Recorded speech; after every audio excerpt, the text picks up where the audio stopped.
El juego de la vida y cómo jugarlo, capítulo 6. Entregar la carga, impresionar el subconsciente.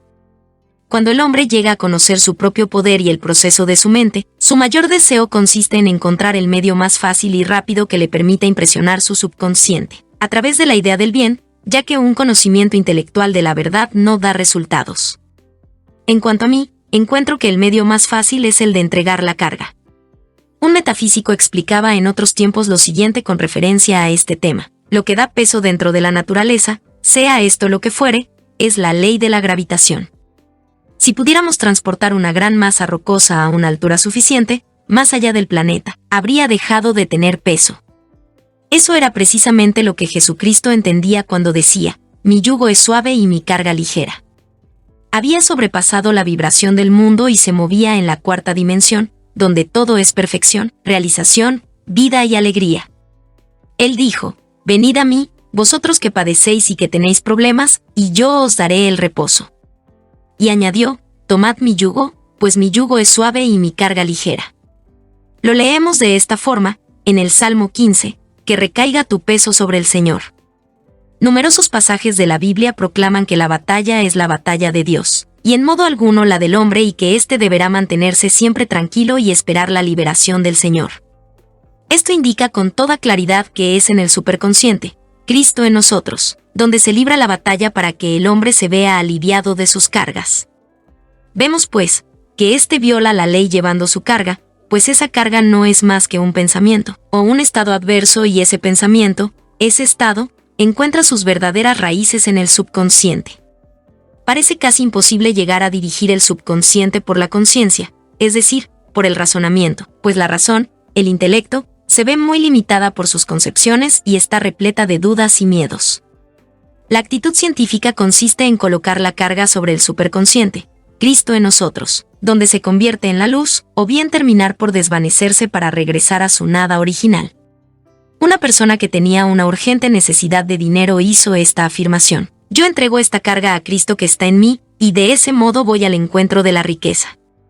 Su carga era un estado de miedo y de pobreza, y aquel que la entrega a Cristo, el superconsciente, inunda el subconsciente de fe y riqueza, y esto tiene como resultado una gran prosperidad. Leemos en las Escrituras: Cristo nos llena de la esperanza de la gloria. Pues bien, preste atención a lo siguiente: en cierta ocasión, alguien ofreció un piano a una de mis alumnas. Ella no disponía de ningún lugar adecuado para instalarlo en su pequeño estudio, a menos que tirase el viejo piano que ya poseía. Se sentía totalmente desconcertada ante la situación, ya que por un lado deseaba conservar el viejo piano al que había tomado cariño, pero por el otro lado no sabía cómo hacerlo. Estaba realmente muy agitada, pues el piano nuevo se lo iban a entregar casi inmediatamente. Entonces, repitió para sí misma: yo entrego esta carga a Cristo en mí, y habrá un espacio libre. Apenas unos momentos más tarde de decirse esto, un amigo le preguntó por teléfono si querría alquilarle su piano antiguo. Se lo envió apenas poco antes de que llegara a casa de mi alumna el piano nuevo. En cierta ocasión, conocí a una señora que llevaba sobre sí una carga de resentimiento. Esta mujer decía: entrego esta carga de resentimiento a Cristo que está en mí, y avanzo llena de amor, placer y felicidad. El todopoderoso superconsciente inundó el subconsciente de amor, y a partir de entonces toda su vida se vio completamente transformada por ello.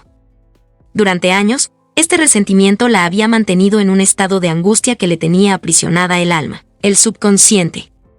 Estas afirmaciones deben ser repetidas continuamente, durante horas, ya sea silenciosamente o en voz alta, con tranquilidad y determinación. Yo lo comparo con el acto de impresionar una placa fotográfica. Él debe impresionarnos con la palabra de la verdad. Me he dado cuenta de que después de un cierto tiempo de haber entregado la carga, nuestra visión se aclara. Es imposible tener una visión clara allí donde solo se debaten las angustias del entendimiento carnal. Las dudas y el miedo no hacen sino envenenar el espíritu y el cuerpo. Entonces, la imaginación se desencadena y se provoca de ese modo el desastre y la enfermedad.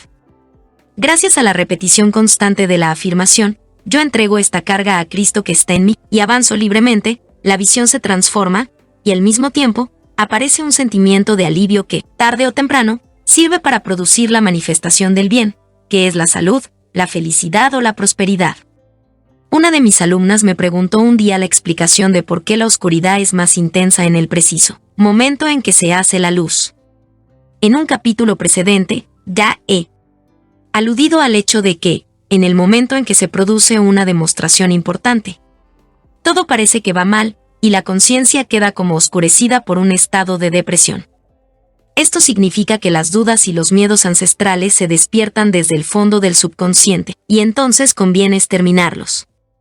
Es entonces cuando el hombre debe hacer sonar con fuerza sus címbalos, como Josué, y dar gracias por haber sido salvado, incluso en el caso de que parezca hallarse rodeado de enemigos, la penuria o la enfermedad. Mi alumna me preguntó todavía, ¿cuánto tiempo nos quedaremos en la oscuridad?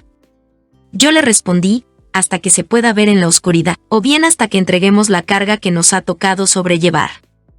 Para impresionar el subconsciente, siempre es esencial tener una fe activa. La fe, sin obras, está muerta. Esto es lo que me esfuerzo por demostrar en estos capítulos que acabo de escribir. Jesucristo dio una prueba de fe activa ordenando a una muchedumbre sentarse, antes de dar las gracias por los panes y los peces. Voy a dar otro buen ejemplo para demostrar la necesidad de esa fe. De hecho, la fe activa es un punto sobre el cual el hombre pasa para tener acceso a su tierra prometida. Debido a un malentendido, una mujer se separó de su marido al que amaba mucho. Él rechazó todos los intentos de reconciliación de la mujer y se negó a hablar con ella de ninguna manera. Al conocer la ley espiritual, esta mujer negó la apariencia de esta separación y afirmó: no hay un punto de separación en el entendimiento divino y, por consiguiente, yo no estoy separada del amor y de la compañía de quien me pertenece por derecho divino. Ponía cada día los cubiertos de su marido en la mesa, como demostración irrevocable de un fe activa, imprimiendo así, sobre el subconsciente, la imagen de su retorno.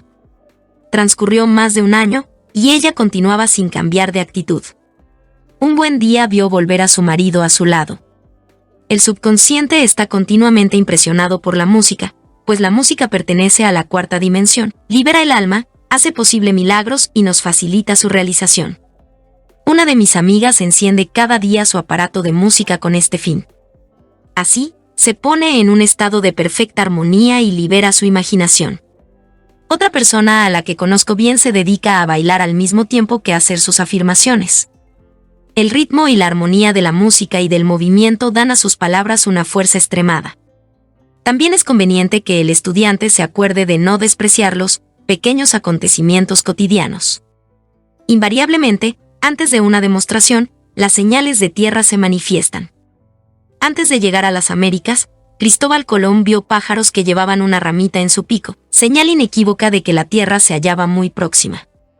Pues bien, lo mismo sucede cuando se produce una demostración. Lo que sucede es que, con frecuencia, el estudiante se equivoca, toma las señales por la demostración misma y luego se siente decepcionado. Por ejemplo, una señora había pronunciado la palabra pidiendo una vajilla. Poco tiempo después, una amiga le dio un plato bastante viejo y desgastado. La señora vino a verme y se lamentó: yo pedí una vajilla y no recibí más que un plato viejo. Este plato, le dije, no es más que una señal de tierra, su vajilla está en camino. Considérelo como la historia de los pájaros y las ramitas de Colón. Y, en efecto, poco tiempo después esta señora recibió la vajilla deseada. Hacer ver, de manera continua, impresiona el subconsciente. Si parecemos ricos, si creemos estar llenos de éxito, en el tiempo requerido lo cosecharemos. Con frecuencia, los niños fingen ser, pues bien, si no se convierte en un niño pequeño, no entrará en el reino de los cielos. Conocí en cierta ocasión a una mujer joven y pobre, que no lo aparentaba. Se ganaba la vida, trabajando en la casa de unos amigos ricos, y cobraba por ello un sueldo más bien modesto. Ellos le hablaban sin cesar de los muchos gastos que tenían y le aconsejaban ahorrar. Sin embargo, ella no se preocupaba de ahorrar y gastaba todo su dinero en compras, una vez un sombrero, otra un regalo. De ese modo, se sumergía en su propio mundo lleno de encanto. Sus pensamientos siempre estaban fijos en bonitas prendas de vestir, en objetos hermosos, pero jamás sentía envidia por los demás. Vivía inmersa en un mundo maravilloso y solitario, en el que las riquezas le parecían reales. Vivía inmersa en un mundo maravilloso y solitario, en el que las riquezas le parecían reales. No tardó mucho en casarse con un hombre muy rico y todas las bellas cosas con las que había soñado terminaron por materializarse. Yo no sé si su marido fue elegido por la selección divina, pero lo cierto es que la riqueza debió de manifestarse fuertemente en su vida como resultado de su propia imaginación, que solo se centraba en la riqueza. No hay paz ni felicidad para el hombre que no aparta todo el miedo de su subconsciente. El miedo es la energía mal dirigida que debe cambiarse y transformarse en fe. Jesucristo dijo: ¿por qué tienes miedo, hombre de poca fe? Todo es posible para aquel que cree. Alguna vez, otra de mis alumnas me preguntó: ¿cómo puedo librarme del miedo? Yo le respondí: enfrentándose a lo que la asusta. La ferocidad del león se basa en vuestro miedo.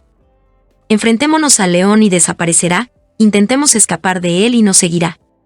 Ya enseñé en los capítulos anteriores cómo el león de la pobreza desaparece en cuanto el individuo gastaba, sin miedo alguno, probando así que Dios era su riqueza y esta abundancia era, por lo tanto, infalible.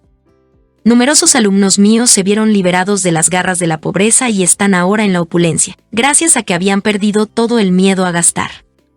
El subconsciente queda muy impresionado por esta verdad de Dios que es a la vez la dádiva y el donante. En consecuencia, si nosotros estamos unidos a Dios, quiere decir que estamos unidos a la dádiva. Aquí hay una maravillosa afirmación: doy gracias a Dios, el donante, por Dios, la dádiva. Debido a sus pensamientos de separación y de penuria, el hombre ha estado durante mucho tiempo separado del bien, de sus verdaderos recursos, hasta el punto de que hace falta emplear la dinamita para destruir esas falsas ideas del subconsciente, y la dinamita se presentará bajo la forma de una importante ocasión para vencer. En todos los ejemplos anteriores, hemos visto que el individuo se libera a través de la destrucción del miedo. Aquello que escojas hoy será aquello a lo que servirás, ya sea el miedo o la fe. Quizá vuestro miedo se vea suscitado por la personalidad de otras personas. En este caso no evitéis a aquellos que teméis, id hacia ellos tranquilamente y veréis cómo se convierten en las mallas de oro en los eslabones de vuestro bien o bien desaparecerán armoniosamente de vuestro camino. Quizá tema de la enfermedad, los microbios. Aprenda a ser insensible a los riesgos de contagio y se sentirá inmunizado. En efecto, no se puede contaminar nada a menos que su vibración esté en el mismo plano que los microbios, y el miedo rebaja al hombre al mismo nivel. Sin embargo, que quede bien entendido que el microbio que transmite la enfermedad es producido por el entendimiento mortal, pues todo pensamiento toma forma de algo. Los microbios no existen en el superconsciente, el entendimiento divino, son el producto de la vana imaginación del hombre. En un abrir y cerrar de ojos surgirá la liberación del hombre, y entonces se dará cuenta de que el mal se ve privado de sus poderes. El mundo material se desvanecerá en la cuarta dimensión, y el mundo de las maravillas aparecerá a continuación.